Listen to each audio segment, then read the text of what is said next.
Welcome back to my reviews of the brand new Transformers series, EarthSpark. Today, we're taking a look at the episode, Decoy. In this episode, the Autobots take on Soundwave's cassettes, while Arcee acts as the substitute teacher for the Terrans.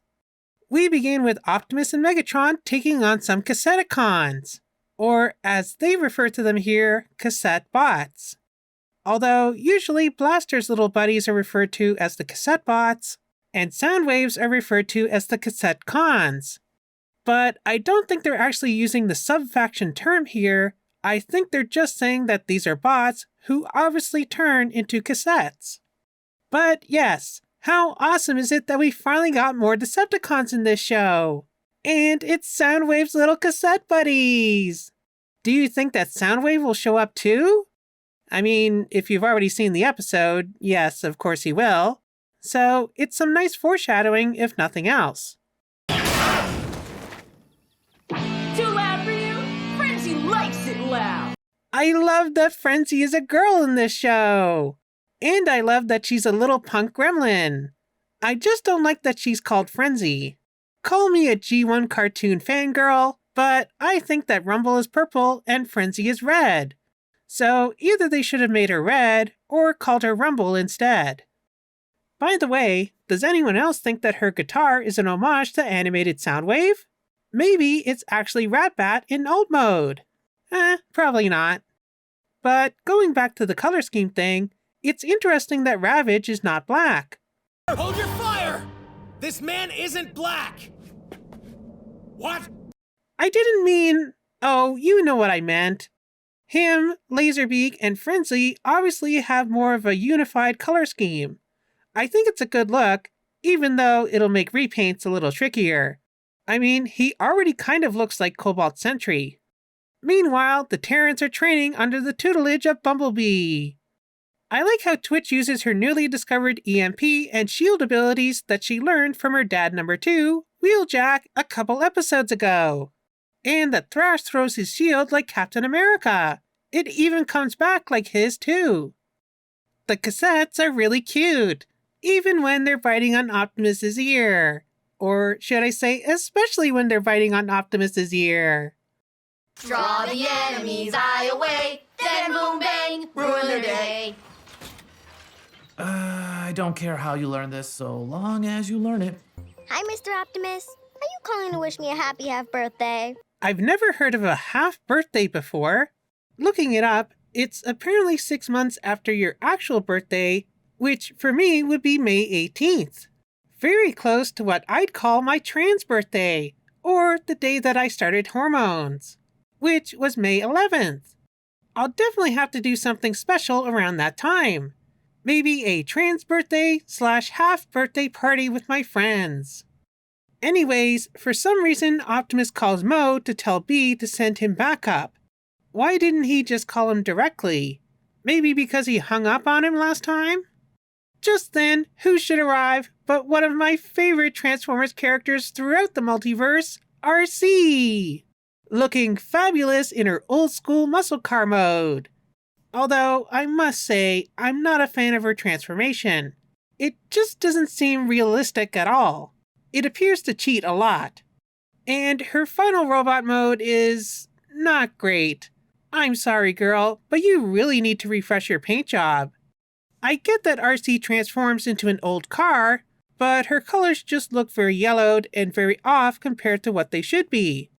Here, I'll take this still of her and recolor it just a little bit in Photoshop. All you have to do is reapply her foundation and bleach those yellowed parts back to white. And look! 1,000,000 times better. Although, again, I still have issue with her transformation. But there's not much that we can do about that, unless the show decides to have her scan a new alt mode, and hopefully she gets a new robot mode that's a little bit less of a cheat.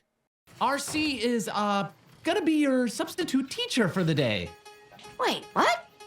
I think this is really cute. Namely because it homages one of my favorite versions of Arcee, the one from Transformers Animated, whose original function was a teacher of young bots before the war. The first day of school is always scary. My name is Arcee. Sure, I could teach him plenty. What are we gonna learn first? Hand-to-hand combat? Trick shot? Or teach us your awesome Berserker battle rage? I think this is a nod to Arcee in IDW, who did seem to have a bit of a Wolverine vibe to her for much of the run of the comics. You seem different in the comics. Well, she was trans in the comics, but I don't know what that has to do with anything, Mo. So, having successfully passed the children off onto Arcee, Bumblebee joins the battle. Nice using your alt mode to dodge. Get off my face! You need me for cassette bots? Yeah, the cassettes are pretty cute little gremlins. If Ghost learns you're alive, they'll have big questions for me. Now, this is very interesting, but I think I'll talk about it more in a future episode review. Just keep this line in mind, though. Megatron is visibly disgusted by the Autobots' use of restraining bolts, and he debates with Optimus on the morality of such actions. This is not freedom. Ooh, using Optimus's own motto against him? Meanwhile, Arcee gets the kids to perform menial tasks, one after another, until they eventually rebel and say enough is enough. Congratulations! You pass! Took you long enough. So, Arcee's Mr. Miyagi-style lesson here was to not blindly follow authority, and to speak up against what you feel isn't right. This world will take advantage of you any way it can. If things don't feel right, you gotta speak up. A very important life lesson. One that I feel isn't taught very much lately. While on their way to deliver the cassettes to Ghost, the team is attacked by their daddy, Soundwave, who frees his babies.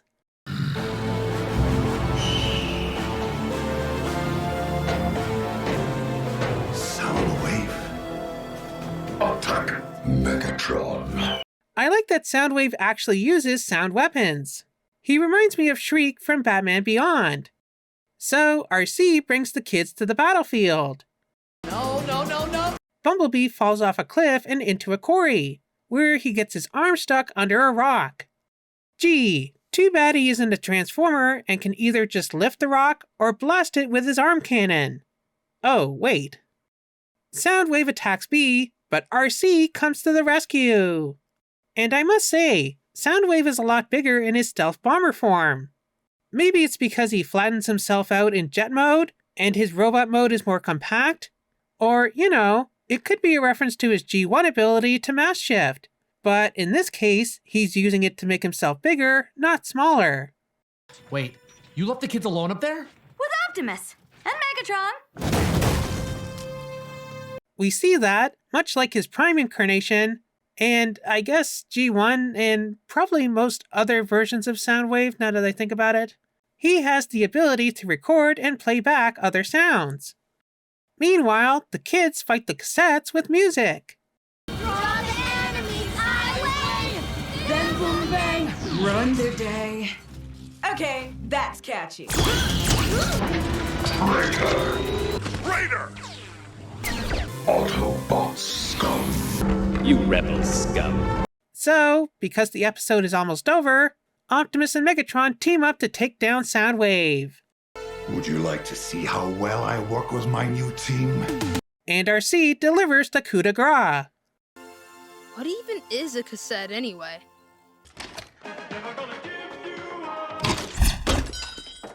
And finally, B learns to take responsibility for his students. Congratulations! You passed! And so the teachers and students roll for home, and it's really cute. Bye, Megatron! Bye, Mr. Optimus! Now, why is Megatron just Megatron, and Optimus is Mr. Optimus? Why isn't he Mr. Megs or Mr. Tron? They end up letting the cassettes go, but Ravage apparently runs back the Soundwave. As we see in the next scene, after Arcee and Alita lock Soundwave away, he manages to eject Ravage through a hole in the barrier. Now, how did he sneak back inside Soundwave's chest without the Autobots noticing? Maybe next time, in addition to stasis cuffs, they'll put some kind of stasis bra on Soundwave too, so that he can't stuff any of his minions into his cleavage. I guess that would be more like a stasis binder then? Oh well. And so, we end this episode of EarthSpark with the big reveal of Starscream!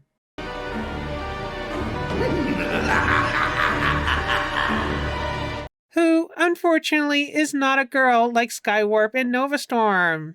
But he is voiced by Steve Bloom! Yes, the man who played him in Transformers Prime returns to the role in EarthSpark! I know many fans were very happy to see his name in the credits. Who knows? Maybe we'll get Knockout in this show after all. His voice actor was in the previous episode. Well, this was an awesome episode of Transformers EarthSpark. I love that we finally got more Decepticons in this show. And we got more time focused on Optimus and Megatron. Trust me, I love the Terrans, but I'm more interested in the former enemies turned friends. It was also great to have Arcee in this episode. Again, I think her design needs some work, but I do like her as a character. Soundwave was cool, the cassettes were cute. Need I say more? Definitely one of the best episodes of EarthSpark, at least thus far. So, let me know what you thought of this episode of Transformers EarthSpark down in the comments. Remember to like, subscribe, and do all that other fun stuff. And I'll see you back here next time for the next episode of Transformers EarthSpark, Age of Evolution, Part 1. See you then! Draw the enemy's eye away, then boom bang, ruin their day. I knew that would get stuck in my head.